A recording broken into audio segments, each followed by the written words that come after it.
Hi everyone, মানে ইউটিউবারের নতুন একটি ব্লগে তোমাদের সবাইকে ওয়েলকাম। আজকে আমি আমার কাজ অনেকটাই এগিয়ে নিয়েছি, তারপরে ভিডিওটা স্টার্ট করছি। তো চলো এবার দেখো আজ আমি কি কি রান্না করি।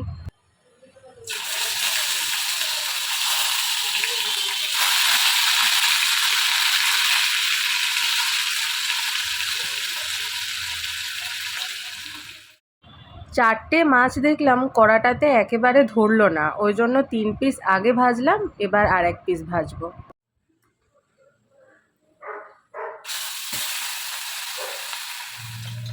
মাছগুলো ভালো করে এপিট ওপিট করে লাল লাল করে একটুখানি ভেজে নিয়েছি। একটু কড়া করে না ভাজলে স্যান্ডি খেতে ভালোবাসে না, তো ওই জন্য ওর মতোই ভেজেছি। আর এবারে আমি মাছের ঝোলটা বসিয়ে দিই। ঝোল না, একটুখানি তরকারি মতোই করব, খুব বেশি পাতলাও না, খুব বেশি গাঢ়ও হবে না ঝোলটা।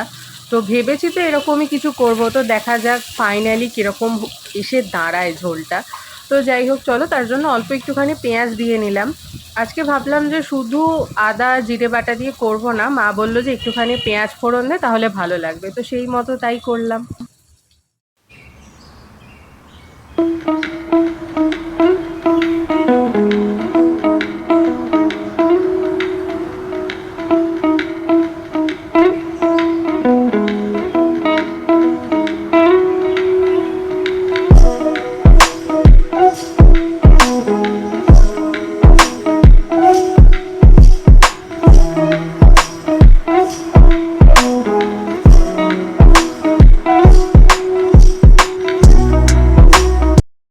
বাইরে চিৎকার চেঁচামেচি শুনে আগে চলে এলাম বাইরেটা দেখতে, গ্যাসটা আস্তে করে দিয়ে এলাম।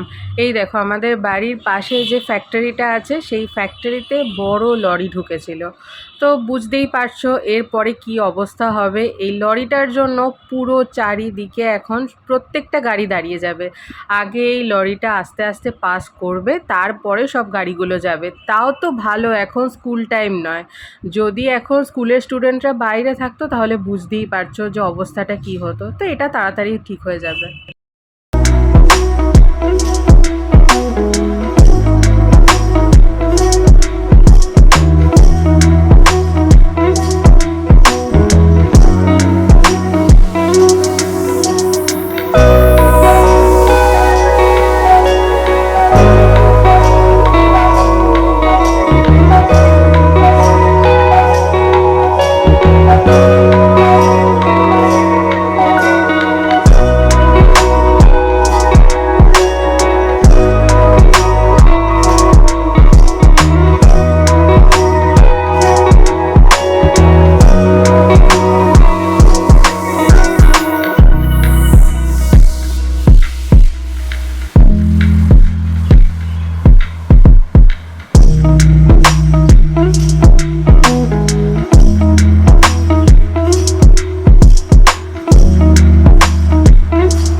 আমাদের লাঞ্চের মেনুতে ফাইনালি আমি কি রাখলাম, ভাত, সঙ্গে এক টুকরো গন্ধরাজ লেবু, এখানে কোথায় গেল, এই যে এখানে আছে হচ্ছে পোস্ত বাটা, এটা হচ্ছে টমেটো পেঁয়াজ পোস্ত, এটা হচ্ছে আলু দিয়ে মাছের ঝোল, হ্যাঁ ঝোল বলতে পারো বা তরকারি বলতে পারো, একটু ঝোল ঝোল রেখেছি।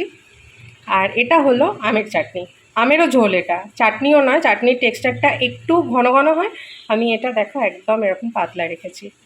আর এখানে আমারও আমি সব নিয়ে নিয়েছি, এটা দুজনে ডিভাইড করে নেব। টমেটো পেঁয়াজ পোস্ত আছে, চাটনি আছে, আর আমার এই যে আমি ওই যে মাছের লেজা খেতে ভালোবাসি বলে লেজার পিসটা আমার জন্য। তো এবার আমরা দুজনে লাঞ্চ করে নিই, আজকে একটু বেশি তাড়াতাড়ি খিদে পেয়ে গেল, স্যান্ডের স্নানও হয়ে গেছে, তো এবার আমরা লাঞ্চ করতে বসবো। বাইরে এতটাই গরম যে লালু একটুও ভালো করে বসতে পারছে না, বেচারা কি হাঁপাচ্ছে দেখো। দেখলাম নিজেই গুটি গুটি পায়ে ভিতরে চলে এলো, আমাদের দুজনের মুখের দিকে একবার করে তাকালো, তাকিয়ে এক পাক ঘুরে বসে পড়লো এখানে। তো ও ইউজুয়ালি এই জায়গাটাতেই বসে, বসুক একটু হাওয়া খাক। একটু ঝড় বৃষ্টি হচ্ছে এখন, তো একটু ভালো লাগছে, গরমটা অনেকটাই কম লাগছে। আর চলো তার সঙ্গেই আজকের ভিডিওটা এখানেই শেষ করছি, দেখা হচ্ছে নেক্সট আরেকটা ভিডিওর সঙ্গে। এই ভিডিওটাতে যদি তোমাদের কিছু ভালো লেগে থাকে please do like, comment, share and subscribe. আর সাবস্ক্রাইব করার সঙ্গে সঙ্গে পাশের বেল আইকনটাকে প্রেস করে দেবে, তাহলে আমি যখনই ভিডিও আপলোড করব সঙ্গে সঙ্গে তোমাদের কাছে নোটিফিকেশান চলে যাবে। আজ তাহলে আসি, টাটা।